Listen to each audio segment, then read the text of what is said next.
Le Rav Ovadia Yosef Zatzal dit que quelqu'un qui est obligé de manger des aliments non cachers pour la guérison, il est en danger de mort. Alors la Torah nous permet, pour le Pikuach Nefesh, de faire même des choses interdites en général pour sauver une vie. Mais la question se pose, est-ce qu'il doit faire la bracha avant de manger ces aliments non cachers?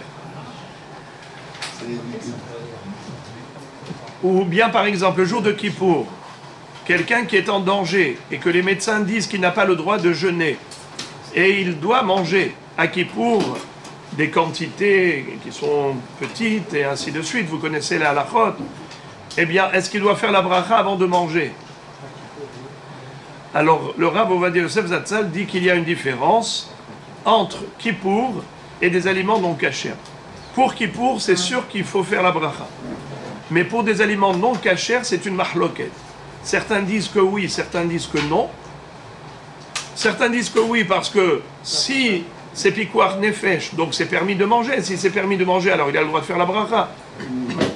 Mais il y en a d'autres qui disent qu'en effet, le Pikuach Nefesh permet une chose interdite, mais l'aliment, il reste un aliment interdit pour lequel on ne va pas réciter une bracha de Cher Kolnia Bidvaro, de Boré Mine Mezonot, ainsi de suite, pour quelque chose qui est assaut.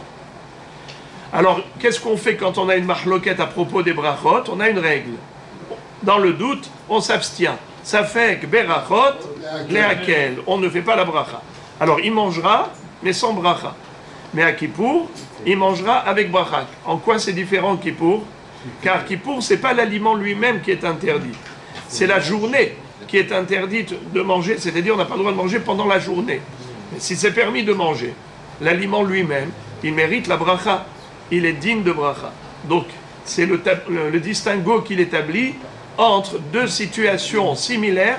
Les deux s'appellent Pikuach Nefesh, c'est-à-dire sauver une vie, et dans les deux cas, c'est permis de manger cet aliment, à Kippour ou en temps normal, un aliment non kasher, et malgré tout, au niveau de la bracha, il y aura une différence. À Kippour, on fait la bracha, mais pour l'aliment non kasher, on s'abstiendra.